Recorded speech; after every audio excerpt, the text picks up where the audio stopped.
Bonjour à tous, c'est Flore, Fleur de Vie, médium énergéticienne. Je vous retrouve aujourd'hui pour une vidéo que j'avais pas prévue mais qui est un peu tombée ce matin sur le sujet des ancêtres, de la mort, des deuils. Alors j'ai peut-être pleuré dans cette vidéo, c'était très intense. J'ai eu 2 soins sur ces sujets-là ce matin qui étaient très intenses.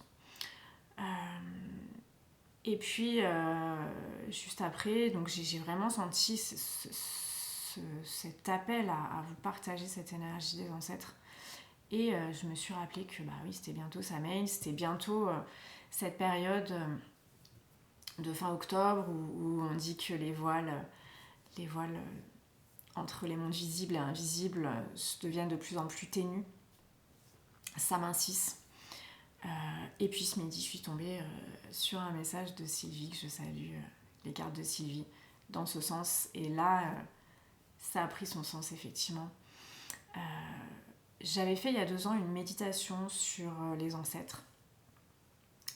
C'est un protocole énergétique qui vient de Lumira, la chamane russe, qui est très puissant.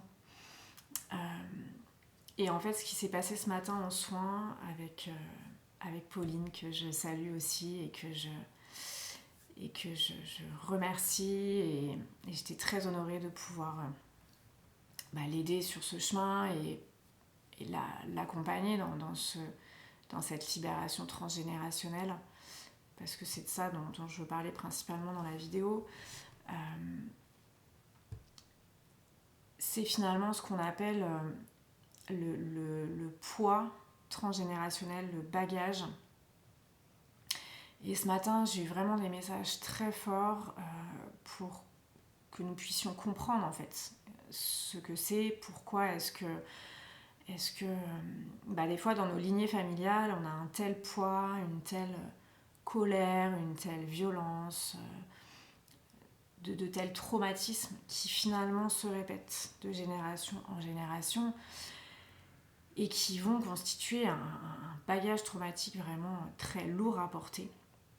Tellement lourd que finalement, au bout d'un moment, ça lâche. Et c'est ce poids finalement qui est tel, qui nous fait, à un moment donné, déposer les armes, qui nous fait déposer toutes nos valises, qui nous fait nous asseoir, nous coucher et nous dire « Ok, maintenant, je regarde derrière moi, j'accepte que tout ça, ça fait partie de mon histoire, ça fait partie du passé de mes ancêtres, ça fait partie de ce que je suis maintenant. Et j'accepte de laisser aller ce qui ne m'appartient pas. J'accepte de prendre la responsabilité de ma propre guérison, de voir les choses en face pour pouvoir... Et c'est en ça le paradoxe, c'est cette acceptation qui nous permet de traverser. C'est cette acceptation, au contraire de nous maintenir dans cet état, qui nous permet de passer au-dessus, d'aller de l'avant pour nous-mêmes. Et ce qui a été très fort aujourd'hui, c'est cette compréhension, au-delà de la compréhension mentale et émotionnelle, c'est ce ressenti, cette intériorisation, cette incarnation que finalement tout ce que nous ont transmis nos ancêtres, les générations avant nous, que ce soit en termes de symptômes physiques. Des fois on dit moi j'ai de l'eczéma comme mon père, mon grand-père, ou moi j'ai ceci, moi j'ai cela, moi j'ai un œil comme ci, moi j'ai tel défaut, que ce soit physique ou psychologique. Finalement, cet héritage qui nous est transmis, donc je disais, il y a des symptômes, il y a des choses qui nous paraissent injustes, difficiles à porter.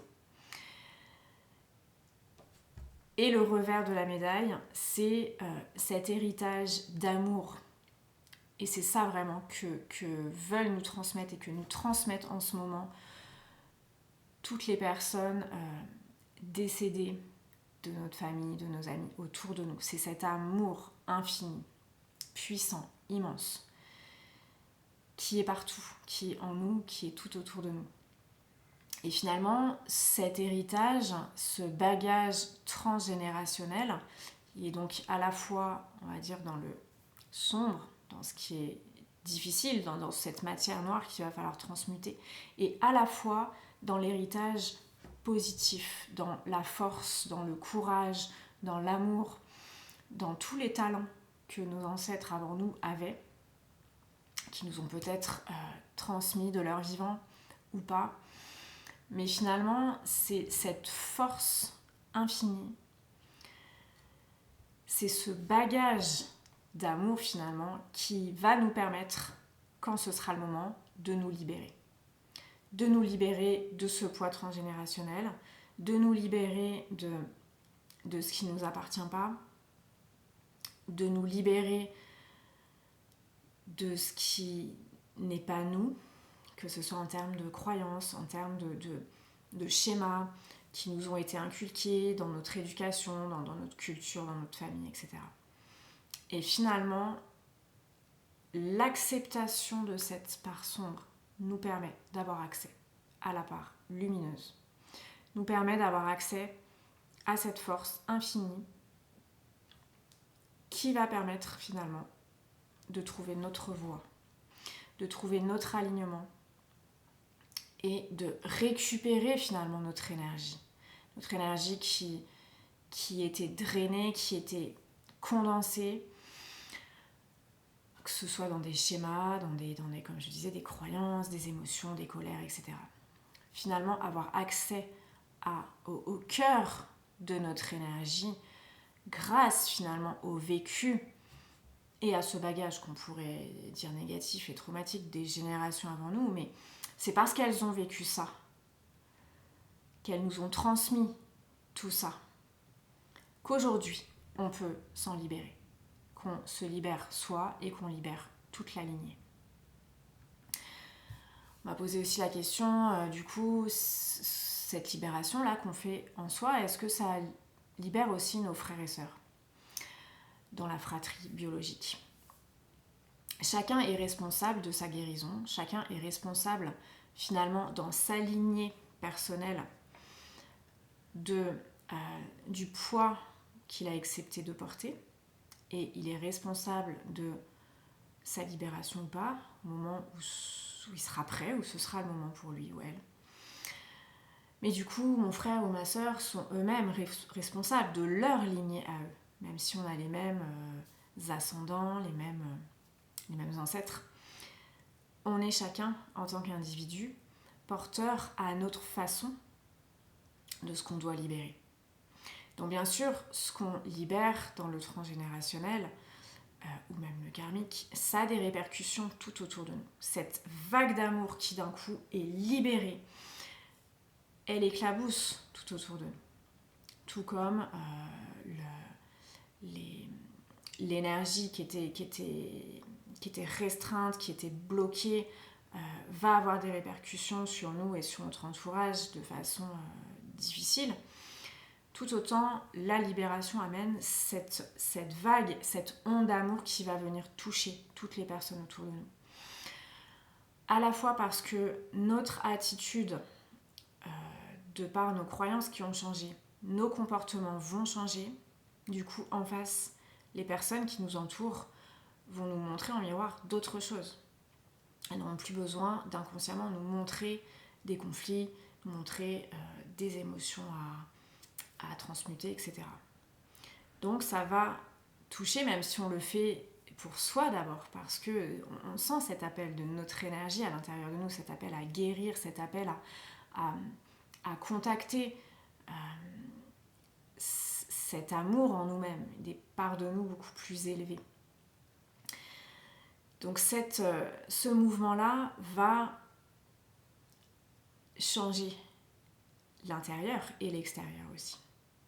Mais ça reste à chacun de prendre sa responsabilité, de faire ce qu'il ressent devoir faire et d'accueillir tout simplement.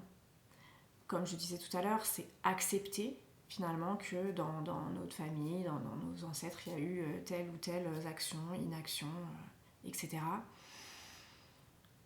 voir que c'est là, parce qu'à un moment donné, on a pris cette charge-là, la voir, l'accepter, l'accueillir, et d'une certaine façon, l'aimer. C'est ça, à travers le pardon, à travers l'amour de soi, de ce qui est, et c'est ça qui libère. C'est cette vérité-là, en nous, qui libère.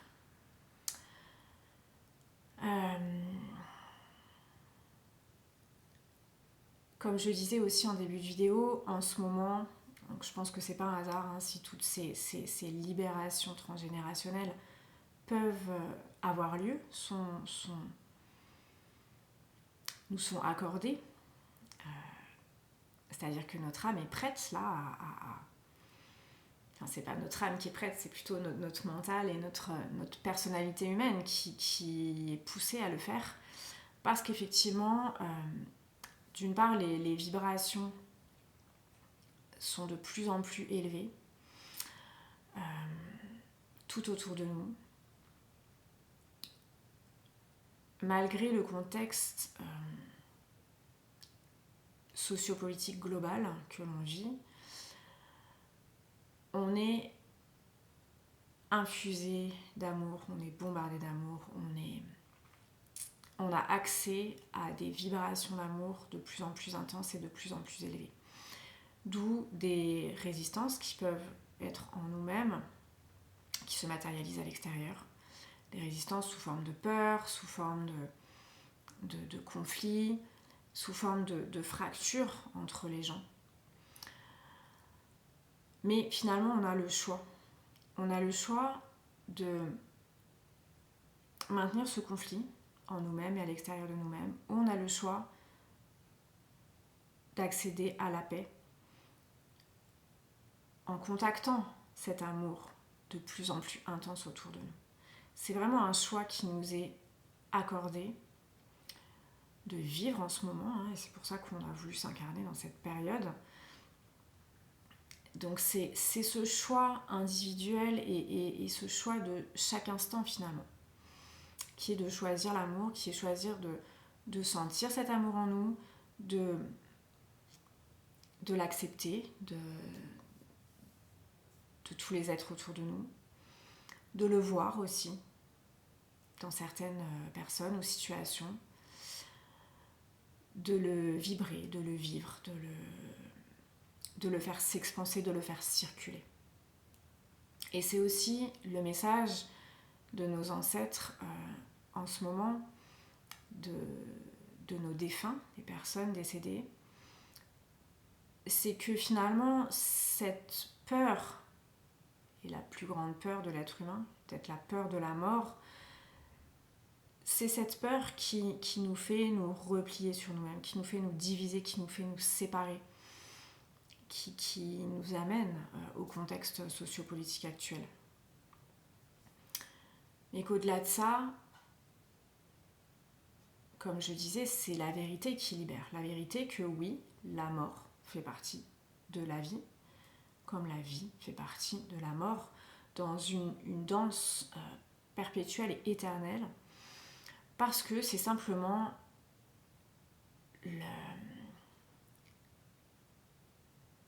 le processus, la danse de l'univers, qui fait que refuser la mort, c'est refuser la vie. Dès l'instant où on sort du ventre de notre mère, il y a un début et il y a une fin à l'expérience. Mais ça reste cette expérience dans un espace-temps qui est celui de la planète Terre. Et au-delà de ça, intégrer de plus en plus que notre conscience est infinie, que notre conscience finalement c'est celle de Dieu qui fait cette expérience dans la matière, mais que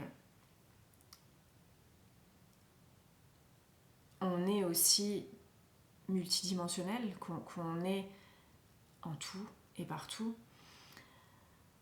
Ça nous prépare, ça prépare notre mental, ça nous aide à comprendre ce paradoxe de la vie et de la mort.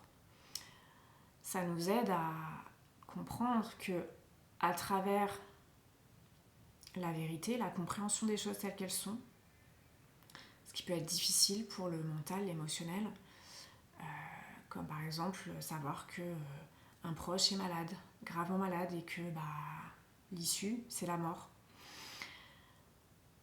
La tristesse de cette nouvelle va nous permettre aussi d'accéder à l'intensité, à la joie des moments passés avec cette personne, des moments qui nous restent à vivre ensemble. Et c'est là le paradoxe où parfois on pense préserver les gens, les enfants, en ne leur disant pas les choses telles qu'elles sont. Mais maintenir ou se maintenir soi dans cette illusion, c'est prendre le risque finalement que le revers de la médaille soit encore plus violent quand on est face à la vérité.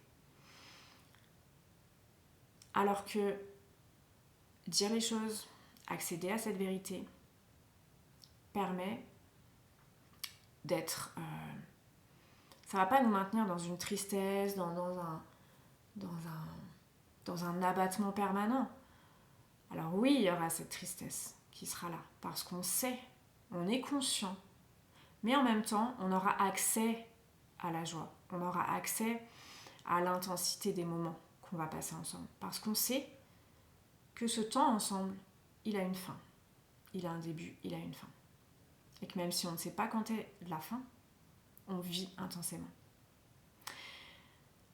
Et ça, c'est quelque chose de à la fois très paradoxal et très puissant quand on le comprend, c'est que accepter ces parts de nous-mêmes, accepter la tristesse, accepter la colère, accepter qu'un deuil, par exemple, soit difficile. Cette acceptation va nous permettre de contacter la réelle joie, le réel amour, la réelle présence. S'il n'y a pas cette acceptation, on passe à côté de l'autre revers de la médaille parce qu'on jette la médaille directement. Voilà les messages d'aujourd'hui. Est-ce qu'il y avait autre chose à vous transmettre ?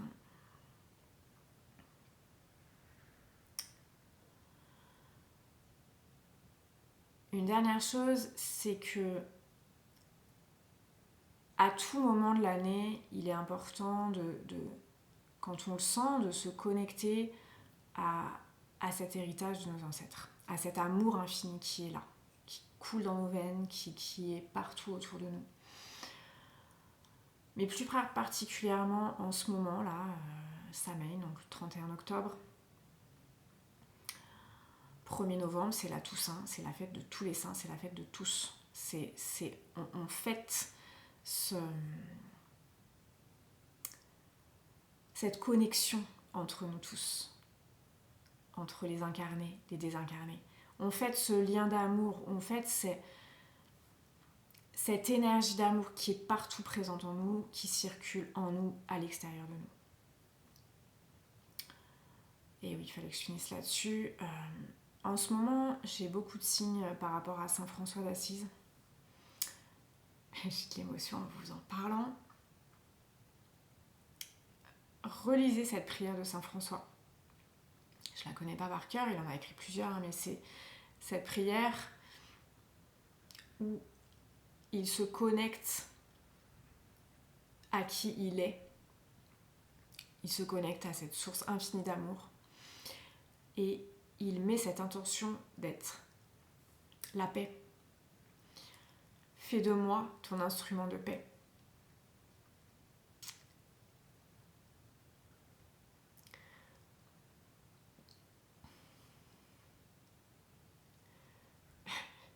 J'arrive à parler.